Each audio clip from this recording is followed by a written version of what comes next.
ओम शांति। 15 तारीख बाप दादा के महावाक्य में सावन का समय चल रहा है। कल सद्गुरुवार था, पहला सोमवार। सावन के समय में सभी तीर्थ करने, यात्रा करने और पंडे लोग तीर्थ कराते हैं। ऐसे ही बाबा कहते हैं तुम्हारा सभी का सच्चा सच्चा तीर्थ है शांति धाम और सुख धाम। तो सभी को ये सच्चा सच्चा तीर्थ कराना है, सभी को सच्चा रास्ता दिखाना है। सुनते हैं बाबा के महावाक्य में 15/7/2022 बाप दादा के साकार महावाक्य में बाबा बोले, मीठे बच्चे तुम्हारे सच्चे तीर्थ है शांति धाम और सुख धाम। तुम्हें रूहानी पंडा सत्य तीर्थ कराने आया है। तुम राजाई और घर को याद करो। प्रश्न में तुम्हारी किस मेहनत को बाप ही जानते हैं। बाप ने उस मेहनत से छूटने की कौन सी युक्ति बताई है। उत्तर में बाप जानते हैं बच्चों ने आधा कल्प भक्ति मार्ग में दर दर भटक कर बहुत ठोकरें खाई है। बहुत मेहनत करते भी प्राप्ति अल्पकाल क्षण भंगुर की हुई। एकदम जंगल में जाकर फंस गए। विकारों रूपी डाकुओं ने लूट लिया। अब बाप इस मेहनत से छूटने की युक्ति बताते, बच्चे सिर्फ मुझे याद करो, मेरे से ही सच्ची सगाई करो। इस बेहद की सगाई में ही मज़ा है। देह अभिमान रूपी बड़े डाकू से बचने के लिए अपने को इस देह से न्यारी आत्मा समझो। गीत बजा है ओम नमो शिवाय। ओम शांति। बच्चों को रिफ्रेश करने के लिए रिकॉर्ड भी काफ़ी होते हैं, इसलिए बाप कहते हैं और फर्नीचर आदि तो घर में लाया जाता है, 5-7 रिकॉर्ड भी घर में रखो। भल बाल बच्चे भी रिकॉर्ड सुने तो भी नशा चढ़े। महिमा तो सारी एक बाप की है ना, परंतु इस समय कोई उनको जानते नहीं है और तो मनुष्यों की ढेर महिमा करते हैं। फॉरेन के कोई आदमी आते हैं तो उनके दर्शन के लिए जाते हैं। बाप को सिर्फ बच्चे ही जानते हैं। एक ही बाप है जो पतित दुनिया से पावन दुनिया में ले जाते हैं। पतित दुनिया है विषय सागर, पावन दुनिया है क्षीर सागर। तो मीठे मीठे बच्चे तुम यह भी निश्चय करते हो कि हमको अब श्रीमत मिली है, रूहानी पंडा मिला है। जिस्मानी पंडे हैं, जिस्मानी यात्रा कराने के लिए मनुष्य कितने यज्ञ तीर्थ आदि करते आए हैं, परंतु फ़ायदा तो कुछ नहीं। तुम बच्चों की बुद्धि में ये ज्ञान रहना चाहिए जिससे खुशी रहे। जन्म जन्मांतर कितने तीर्थ किए हैं, परंतु सच्चा तीर्थ एक ही है अथवा 2 कहो, और कराने वाला है बाप। वह समझते हैं यज्ञ तप तीर्थ करने से भगवान मिलेगा। अच्छा, वह कहाँ ले जाएंगे? जरूर अपने घर ही ले जाएंगे। वास्तव में सच्चा सच्चा तीर्थ है सुख धाम और शांति धाम। तुम बच्चों की बुद्धि में है कि हमें सच्चे सच्चे तीर्थों को ही याद करना है, यही मन मना भव है। बच्चे जानते हैं हम अभी तीर्थों पर जा रहे हैं। बाप कहते हैं अपने घर को और राजाई को याद करो। स्वर्ग का रचयिता एक बाप ही है, उसको हेवनली गॉड फादर कहा जाता है। इसलिए पूछा जाता है हेवनली गॉड फादर से आपका क्या संबंध है। अगर सिर्फ तुम पूछेंगे कि गॉड फादर को तुम पहचानते हो तो झट कह देते हाँ, वह तो सर्वव्यापी है। तो यह समझने की युक्ति रची जाती है कि बच्चों को सहज हो। तकलीफ तो बहुत देखी है ना। आधा कल्प 63 जन्म तुम आसुरी मत पर चले हो। पुरुषार्थ तो किया जाता है अच्छी प्रारब्ध पाने के लिए। आधा कल्प हमने कितनी भक्ति की, इसमें ही युक्ति बाबा अभी रचते हैं, समझाते हैं। पुरुषार्थ तो किया जाता है, परंतु तुम जानते हो अभी हमारी चढ़ती कला हुई नहीं है और ही गिरते आए हैं। कितना माथा मारते रहते हैं। भक्ति मार्ग में कितनी मेहनत की, दर दर भटकते हो। बाप जानते हैं बच्चों ने बहुत मेहनत की है, बहुत तकलीफ़ें उठाई है, 63 जन्म बहुत धक्के खाए हैं। जैसे सन्यासी लोग कहते हैं इस दुनिया में काग विष्ठा समान सुख है, वैसे तुमने जो इतनी मेहनत की, थोड़ा सा अल्पकाल का सुख मिला, क्योंकि साक्षात्कार हुआ, थोड़ा सा सुख हुआ। अब तो बाप कहते हैं बच्चे तुमने बहुत ठोकरें खाई है, एकदम जंगल में जाकर फंसे थे। जंगलों में डाकू रहते हैं, इस जंगल में कई तुमको लूटने वाले डाकू मिलते हैं। सबसे पहले पहले आता है देह अभिमान, इसके साथ ही कितने बड़े डाकू हैं। ये है आदि मध्य अंत दुख देने वाले नंबर 1 डाकू, ये किसको पता नहीं है। तुम कहते हो ये बड़े से बड़े डाकू हैं, मनुष्य कहते हैं ये डाकापना जरूर चाहिए। बाप कहते इन डाकुओं ने क्या तुम्हारी हालत कर दी है।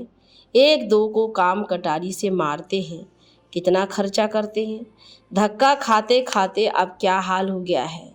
अब ये तो बेहद की बातें हैं। हाँ, आज बच्चा जन्मा खुशी हुई, कल मर जाता है तो रोने लग पड़ते। दुनिया की हालत देखो अब क्या है।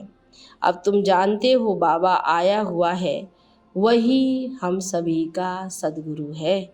वो गुरु लोग तो अनेक प्रकार के रास्ता बताते, जब तब दान पुण्य आदि करने से भगवान मिलेगा, परंतु उसमें कितना खर्चा लगता है। यहाँ कोई खर्चा नहीं, सिर्फ कहते हैं बाप को याद करो। ये सच्ची सगाई है, कन्या की सगाई होती है ना, उनको क्या पता किससे सगाई हुई। यहाँ भी कहते हैं कि भगवान साजन आएगा जरूर, परंतु जानते नहीं हैं। वह है हद की बात, इस बेहद की सगाई में कितना मज़ा है। बाप कहते हैं मैं तुमको श्रीमत देता हूँ तो उस पर सबको चलना पड़े। तुम जानते हो कल्प कल्प श्रीमत मिलने से ही भारत श्रेष्ठ बनता है। भारत को ही पैराडाइज कहते हैं। सेंसिबल जो है वे समझेंगे बरोबर पैराडाइज भारत ही था। भारत में ही गॉड गॉडेज का राज्य था।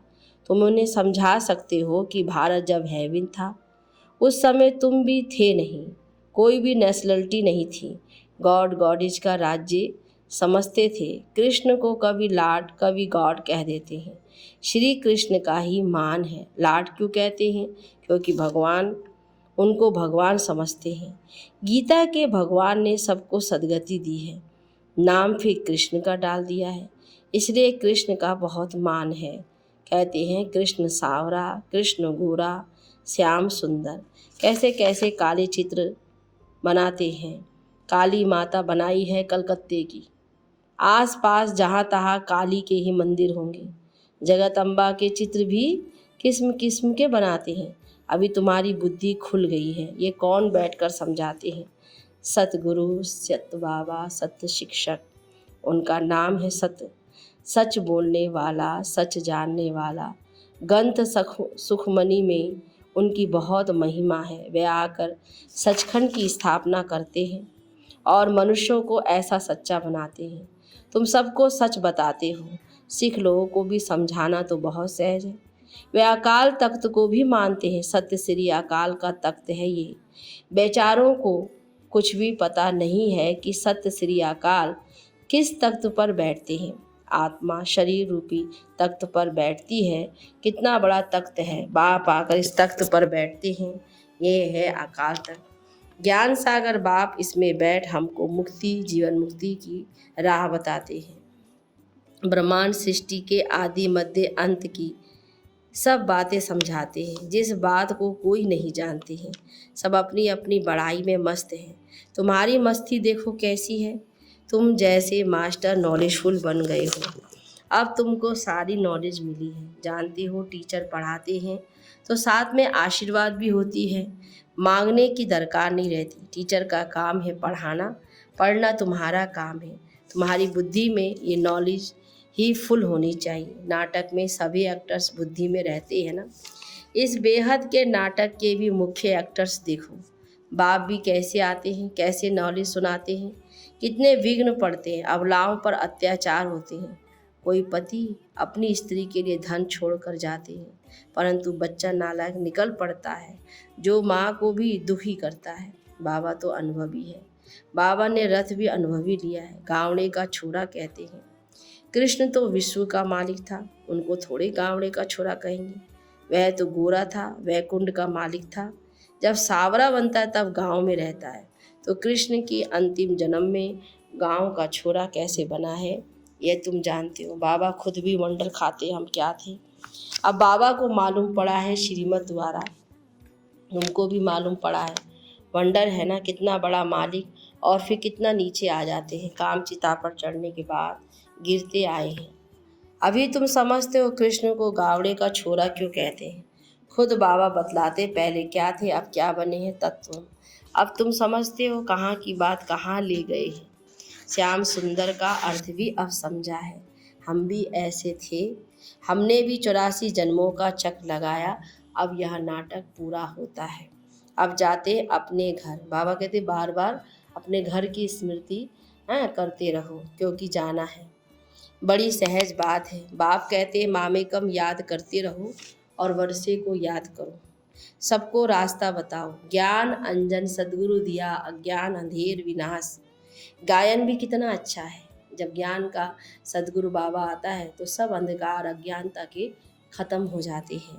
अंधेरे के बाद फिर सोझरा होता है, ब्रह्मा का दिन और ब्रह्मा की रात। तुम्हारी बुद्धि में अब सारा राज आ गया है। जानते हो अभी हम संगम युग पर बैठे हैं। सब अभी गए कि गए अपने घर। बाबा सम्मुख बैठ बच्चे बच्चे कहते हैं ब्रह्मा मुख द्वारा इस रथ में बैठे हैं। वही ज्ञान का सागर है। ये ब्रह्मा फिर हो जाता है मास्टर ज्ञान का सागर। ज्ञान सागर पतित इस तन में है। खुद भी कहते हैं कि मैं इस तन में आता हूँ, नहीं तो किसके तन में आऊँ। तो ब्राह्मण भी बनाऊँ और नॉलेज भी दूँ। क्या बैल में आऊँगा। आजकल बैल के मस्तक पर भी शिवलिंग बनाते हैं, तो ब्राह्मण भी जरूर चाहिए। तो ब्राह्मण कहाँ से आए, जरूर अडाप्ट करने पड़े ब्राह्मणों को। अभी तुम ब्राह्मण बने हो, फिर देवता क्षत्रिय बनेंगे। जिस्मानी ब्राह्मणों की बात नहीं है, वह है कुख वंशावली। तुम ब्राह्मण हो मुख वंशावली। तुम अच्छी रीति समझा सकते हो ब्रह्मा द्वारा स्वर्ग की स्थापना। वह ब्राह्मण तो ये जानते ही नहीं, वह ये ज्ञान कहाँ से लाए।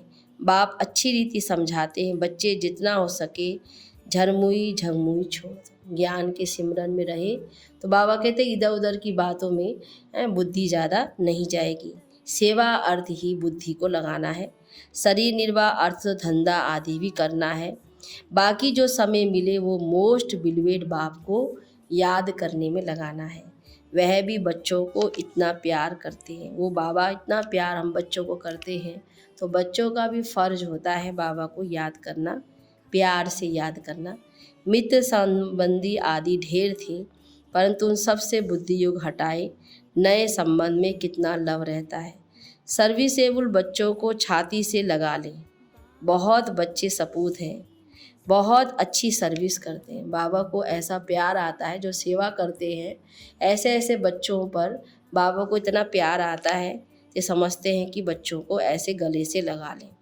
अंधों की लाठी बनते हैं, दुखियों को सुखधाम का मालिक बना रहे हैं, तो बाप ऐसे बच्चों पर बलिहार जाते हैं, है ना। जिनका मन बुद्धि बाबा की सेवा अर्थ ही चलता रहता है, चिंतन चलता है कैसे सेवा करें, कैसे सेवाओं को आगे बढ़ाएं।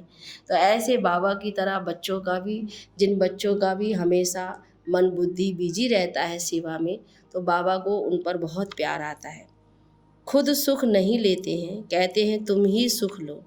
बाबा प्यार का सागर, सारा प्यार बच्चों पर लुटाता है। हम तो मुक्ति धाम में जाते हैं, ड्रामा में पार्ट तुम्हारा ही है। वैकुंठ का मालिक हमको नहीं बनना है, वैकुंठ के मालिक तुम बनते हो। उस समय तुम गोरे हो, फिर राज्य गवाते हो तो सावरे बनते हो। सावरे और गोरे का अर्थ कितना अच्छा है। बाबा ने चित्र भी ऐसे बनवाया है, श्याम और सुंदर। 84 जन्म कैसे लेते हैं, फिर बाप द्वारा राजयोग कैसे सीखते हैं। लोग तो कृष्ण को जन्म मरण रहित कह देते हैं, तुम कृष्ण के 84 जन्मों को सिद्ध कर बताते हो, इसलिए वे काट कर सिर्फ चित्र रख देते हैं। वंडरफुल है मनुष्यों की बुद्धि, कितना पलटाना पड़ता है बुद्धि को।